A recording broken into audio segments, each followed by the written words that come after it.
Welcome to Unhurried Minds, a quiet space for gentle stories, slow knowledge, and deeply calming narration. Here, we take our time. We breathe, we soften, we unhurriedly explore the mind. Before we begin tonight's story, take a slow, easy breath in and an even softer breath out. Let your shoulders loosen as though they finally understand. They no longer need to brace for anything. Let your jaw release. Let your hands grow still. Let the breath flow without direction or effort. Here you are safe. Here, your mind is allowed to wander slowly, without pressure, without urgency, and without expectations. Tonight, we'll explore worry. Not as a flaw, not as a sign of weakness, but as one of the oldest psychological instincts the human mind has ever carried. An instinct shaped by firelight, by shadows, by stories told in the dark, and by the ancient need to keep one another safe. This is the gentle psychology of why we worry and how understanding its origins can help soften its hold on the modern mind. Chapter 1: The Ancient Purpose of Worry. Let us begin far back in time. Long before cities, before writing, before clocks and calendars, and long before the word worry even existed. Imagine a night thousands of years ago. The world is quiet, but not in the peaceful way we experience quiet today.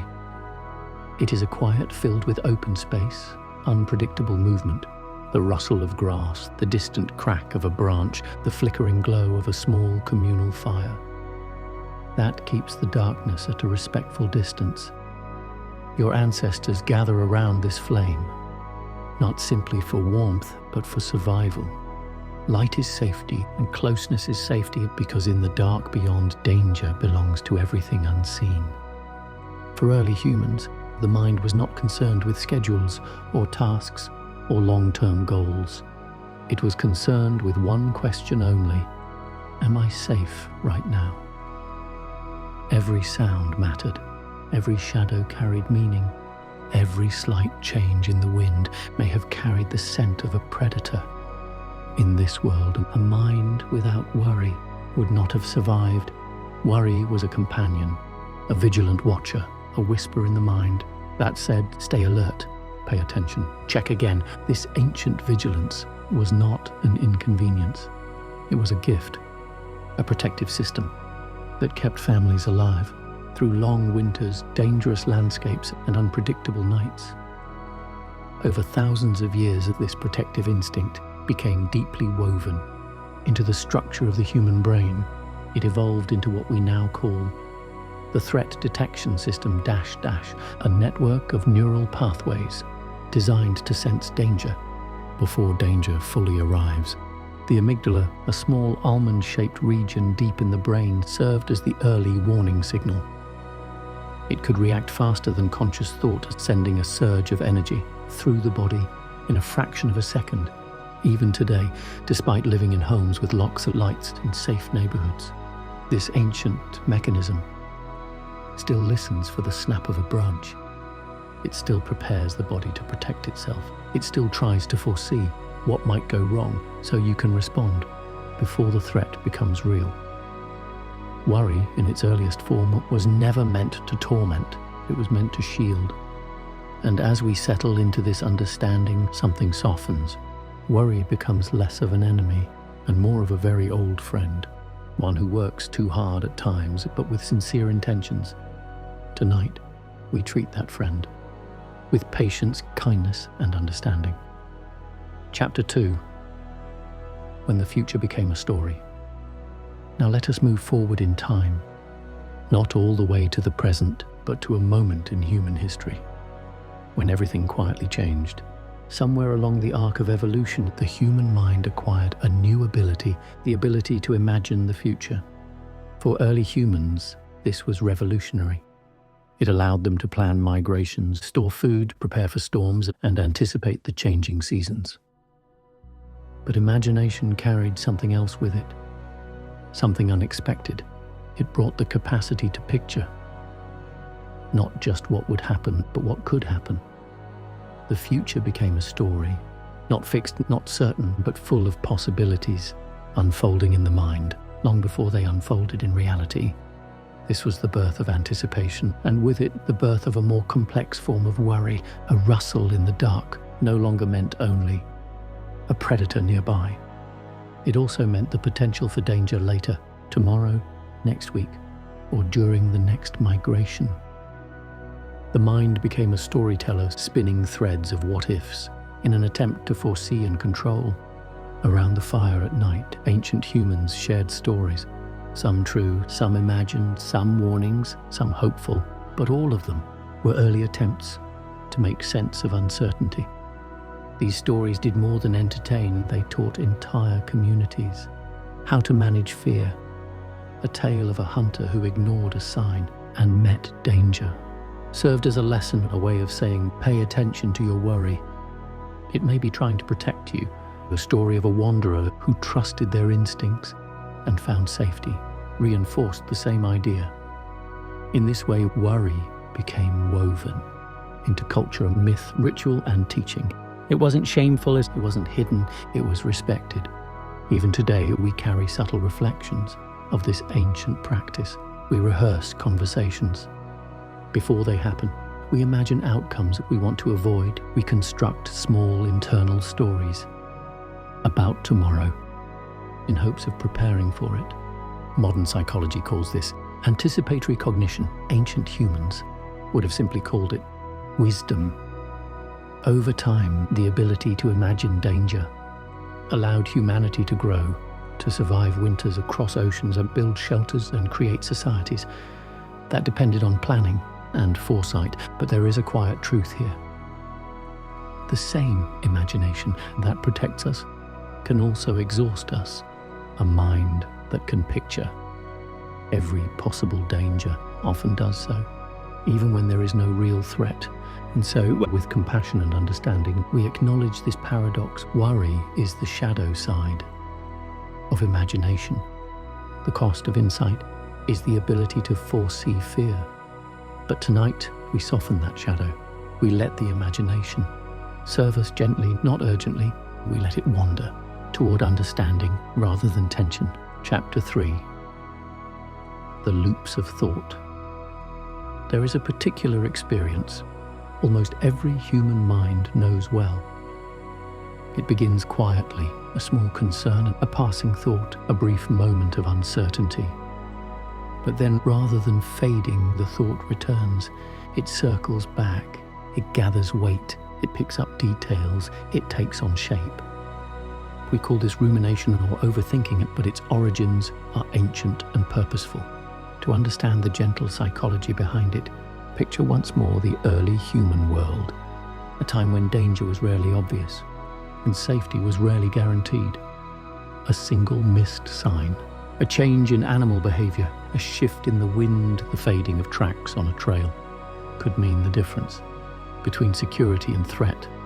So the mind learned a quiet, persistent skill. Repeat the thought until you understand it. Revisit the possibility until it feels resolved. Rumination began as a survival mechanism, a way to rehearse scenarios, avoid repeated mistakes, and prepare the mind. By turning possibilities over and over like stones in a river, today this ancient mechanism still moves within us, even though our dangers are rarely predators waiting in tall grass. Instead, the mind turns over social moments, financial concerns, future responsibilities, health uncertainties, and interpersonal worries. The content is modern, but the structure, the looping dash, is profoundly old. Consider how the brain handles a worry. When the amygdala senses potential threat, it sends signals. Two regions responsible for memory of planning and attention. These regions respond by trying to solve the threat, even when the threat is hypothetical or abstract. This is why a worry rarely appears just once. It echoes through the mind, like a quiet ripple, touching different regions, triggering new interpretations, and weaving itself into a narrative that feels urgent, even when no action is required. But here is the gentle truth. The mind does not loop because it is broken. It loops because it believes there is something left to protect. Imagine a guardian at the entrance of a quiet home, checking the door more than once, not out of panic but out of care. Worry loops are the mind checking the door. When you understand this, a certain softness arrives. The loops lose some of their power to frighten. They become less like storms and more like weather patterns, temporary, shifting, passing through, and like all weather, they respond. 2 changes in the environment. One of the most powerful changes is the introduction of slowness. Imagine a fast-flowing river. Thoughts rushing, spinning, overlapping. Now picture placing your hand gently into the water. You cannot stop the current, but you can feel it, observe it, and let it pass around you without resistance. This is what slowness does to overthinking. It does not force the mind to stop. It simply removes urgency. And with the removal of urgency, the loops begin to unwind. Tonight, as you listen, your mind may still offer you small thoughts, brief reminders, subtle concerns, tiny echoes of your day. Do not fight them. Do not correct them. Do not chase them. Let them flow like water around the stones of your awareness. In this space, thinking is allowed to be gentle and worry is allowed to be understood, rather than battled. And as the loops soften, imagination begins to open again. Not toward fear, but toward quiet exploration. This is where we now journey next. Chapter 4. Cultural rituals for soothing fear. Across human history, every culture has developed rituals meant to soften fear and settle the mind, especially at night. These rituals were not random. They were carefully shaped by the psychology of worry, long before psychology had a name. Let us walk slowly through some of these ancient practices, feeling their quiet resonance, even across centuries. Imagine first, a small village long ago. Night has fallen. People gather in a circle around a fire. The flames crackle softly. A living presence that offers warmth and security. Fire was humanity's first calming technology.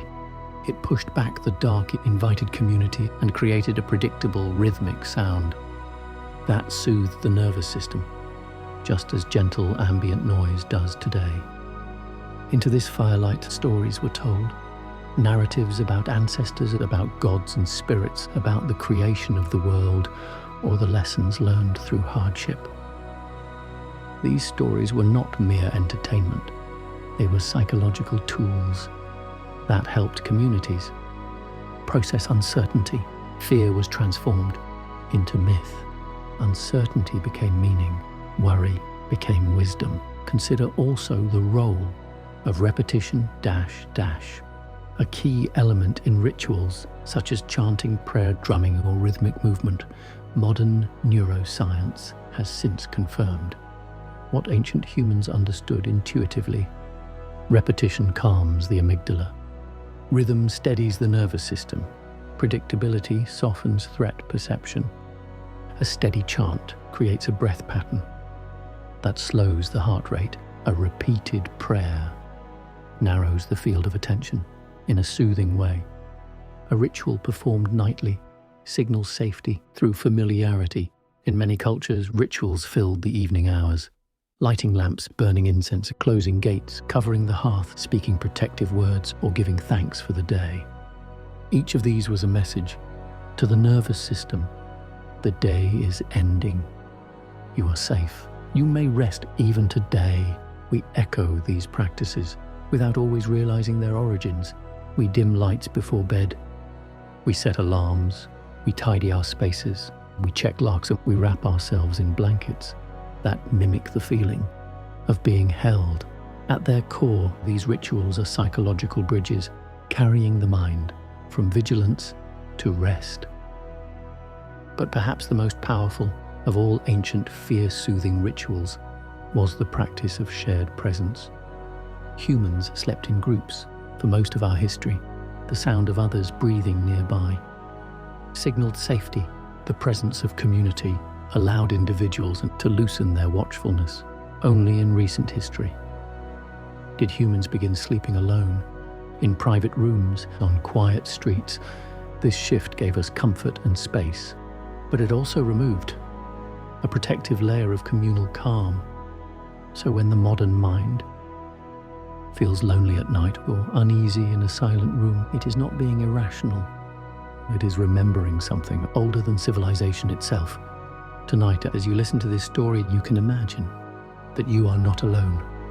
You are part of a long, unbroken line of humans seeking comfort. Beneath the same moon, the same sky, the same ancient instinct to feel safe before sleep. Let us now turn from the past to the present and explore how the modern mind still shaped by old patterns, can find gentle ease in a world far safer than the one it evolved for. Chapter 5: Softening the Modern Mind. In many ways, the modern mind lives in two worlds at once. One world is ancient, instinctive, and wired for survival. A world where every rustle mattered and every unknown carried potential threat. The other world is modern, full of information, complexity, social expectations, and an endless stream of imagined futures. Worry often arises when these two worlds overlap. The ancient system tries to protect you from modern problems it was never designed to interpret. For example, consider financial stress, bills, income, long-term planning.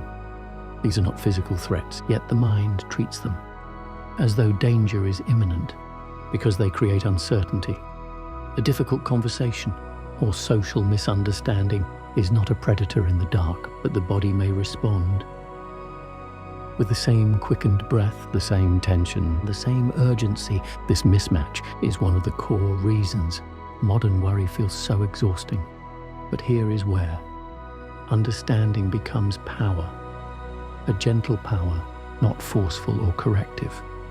When you recognize that worry is simply an ancient system misreading a modern signal, you can respond not with frustration, but with compassion. Imagine the mind as a watchful guardian who never received training. For the world it now protects, it reacts to emails as though they were threats. It interprets silence as danger. It rehearses conversations as though preparing for physical survival. You would not be angry at a guardian for trying too hard. You would thank it and guide it. And so tonight, as we begin to soften the mind, we do so gently, not by dismissing worry, but by acknowledging its long history and its sincere intentions. The first step in softening worry is simply recognizing that you are not the problem. Your biology is not flawed. Your mind is not malfunctioning. It is protecting you with tools designed for a different age. The second step is slowing down the interpretation phase. Worry arises quickly, in milliseconds, but understanding takes time. When you slow the pace of your internal world, you disrupt the automatic jump from sensation to fear. In a moment, we will move into a closing segment that helps the mind settle into a state that the nervous system instinctively recognizes as safe. But before we do, take a moment here. Notice the shape of your breath. Notice the weight of your body. Notice the quiet around you and within you. You are not in danger. You are not being watched. You are not being judged. You are not required to solve anything tonight. You are safe, and because you are safe, your mind can begin to rest. As we continue exploring the gentle psychology of why worry persists in the modern world, let us pause for a moment to consider how the nervous system interprets the environment around you. For most of human history, signals of safety were physical and social. The closeness of others, warmth, rhythmic sound, predictable patterns, and the steady presence of familiar surroundings. In the modern world, safety is far more abstract. We depend on numbers, messages, notifications, and schedules. We rely on digital confirmations, financial stability, and social cues that appear through screens often lacking tone or guaranteed meaning. This creates a form of cognitive dissonance between what the body expects and what the mind receives. Your nervous system is still searching for ancient markers of safety, warmth, soft lighting, steady breathing, sounds of community, predictable rhythms. But instead, it is often fed. The bright lights of a screen, rapid information, and reminders of unfinished tasks. This mismatch can quietly activate the stress response, even when nothing dangerous is happening at all. So the modern challenge is not to eliminate worry. That would be impossible and even unwise, but to give the mind the signals of safety it has always understood.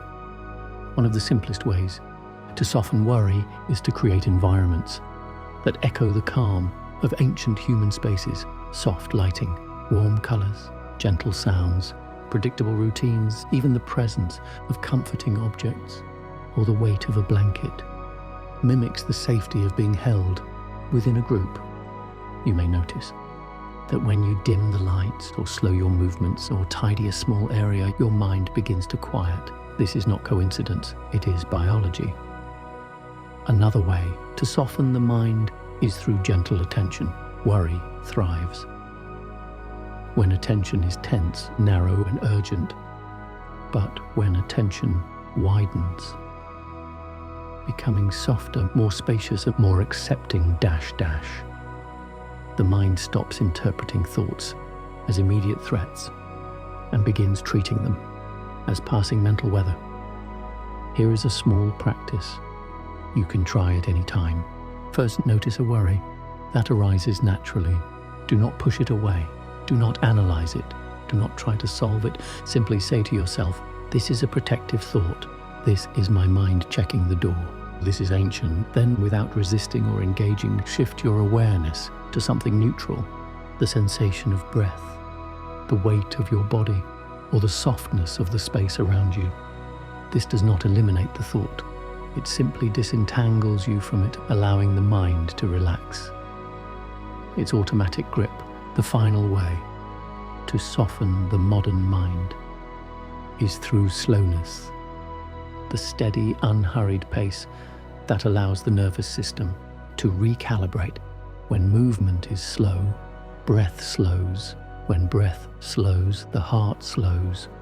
When the heart slows, the amygdala receives a signal that danger is not present. This downward shift is one of the most powerful tools for easing worry. You do not need complicated techniques or strict meditation. You simply need moments where nothing is demanded of you. Moments like these. Tonight, you are not asked to accomplish anything, to prove anything, or to make anything happen. Your only responsibility is to arrive and to listen gently and to let the mind rest. In the safety of understanding, soon we will move into the final chapter, a quiet closing segment designed to guide your mind into deep rest and reduce the intensity of any remaining overthinking. Before we do, let us take a final brief look at the ancient system. Within you, your worry is not evidence of weakness. It is evidence of a mind that has evolved to protect, to foresee, to plan, and to imagine. A mind with depth, with history, with story. A mind capable of profound calm. When given the right conditions, you are not fighting your biology. You are learning to speak its language. And now we step into the final chapter of tonight's journey, a gentle invitation to rest. Chapter 6, a soft path into rest. As the night deepens around you, let the pace of this story grow even slower. Let the words stretch out unhurried like ripples across still water. You may notice your breath softening, your body settling, your thoughts drifting. In wider arcs, this is the mind entering a state of ease, a shift from vigilance to restoration. In this chapter, we allow the ancient system within you to recognize safety so completely that worry loosens its final grip. Begin by imagining a quiet place, not one of drama or perfection, but one that feels familiar and effortlessly safe. It may be a dimly lit room with soft light and warm air. It may be a forest path beneath tall trees during early evening. It may be the memory of a childhood space, a place where sound was muted, where the air felt gentle, and where your body knew how to rest without instruction. Wherever this place is, let it form slowly in your mind. Not vividly, but softly, as though it is drifting forward. From far away, notice how the air feels there, cool or warm, still or lightly moving. Notice the colors that surround you. Shades of dusk or muted earth or the soft glow of lamplight. Notice the ground beneath you, solid, steady, supporting your weight without expectation. And now imagine that this place is entirely free of threats. There are no predators in the shadows, no dangers waiting, no sudden changes that require vigilance. This space exists outside the boundaries of ancient concern. It is a space the mind instinctively understands as safe. Let yourself rest there. As you do, you may notice something subtle. The protective instinct that creates worry loosens slightly. Not because you forced it to, but because it finally recognizes that there is nothing to guard against. And now, in this quiet inner landscape, let the breath deepen gently. You are not controlling it. You are simply allowing it. A long, soft inhale, a slower, quieter exhale. With each breath, imagine a thin thread of tension unwinding from the body, from the chest, from the shoulders, from the muscles of the face, from the small spaces. Where worry hides, the ancient system within you begins to understand that tonight, in this moment, you are not in danger. You are not being watched. You are not responsible for the safety of others. You are not required to plan, to analyze, or to anticipate. Tonight, you are a traveler in a safe, quiet world where nothing urgent exists. As you rest in this space, the mind begins to shift from problem solving to dreaming from vigilance to imagination, from guarding to floating. And if sleep begins to arrive, at any point you may allow it that there is nothing more to accomplish. No part of this story requires your full attention. It was written to meet you gently wherever your mind drifts. Soon we will enter a final closing segment, a soft, steady winding down that prepares your mind to transition fully into sleep, if that is where it wishes to go. For now, remain in this safe inner landscape as long as you like, and the mind is beginning to rest. As you remain in this quiet inner place, time begins to lose its shape. Minutes soften, edges blur, thoughts stretch out and then drift away on their own. This is the natural rhythm the mind returns to when it no longer feels the need to watch the horizon. You may notice that thoughts still appear, small fragments, faint images, half-formed ideas. But they arrive differently now. They do not demand attention. They pass through like clouds crossing a wide sky. This is not the absence of thinking. It is thinking without urgency, thinking without threat, thinking without weight. Your ancient protective system is still present, still alive, still capable, but for now it has stepped back from the edge of vigilance and allowed the deeper systems of rest and repair to take over. As this shift happens, the body responds first. The muscles soften further. The jaw loosens, the tongue rests easily, the forehead smooths. The breath grows slower, rounder, almost effortless. You do not need to guide it. The body remembers how to rest. Imagine now that the place you are resting in is gently wrapped in quiet, not silence that feels empty, but quiet that feels full, like the hush of snow or the stillness of early dawn before the world stirs. In this quiet, nothing is missing. Nothing needs to be added. The mind begins to understand that it does not have to solve the future tonight. The future will arrive when it arrives, and when it does it, the same mind that worries now will also know how to respond. For now, there is only this moment, this breath, this sense of being held by something larger than effort. You may begin to notice the edges of sleep approaching, a soft pulling sensation, a drifting, a feeling of floating between thought and dream. If sleep comes, and let it come. There is no need to listen closely, no need to remember what comes next. But if your mind remains awake, that is also fine. Rest is happening regardless. In this space, even wakefulness can be restorative. Now let us return gently to the idea that brought us here tonight. Worry, not as a problem, not as a failure, but as a long-standing companion that has walked with humanity since the earliest nights around the fire. Worry has kept us alive. It has guided our steps. It has helped us care for one another, plan for tomorrow, and imagine better futures. But worry does not need to lead the way tonight. Tonight, it is allowed to rest too. Imagine worry as a tired sentinel, one who has stood watch for countless generations, scanning the dark, listening for danger, never fully sleeping. Now imagine gently touching this sentinel's shoulder and saying, "Thank you, and I am safe now."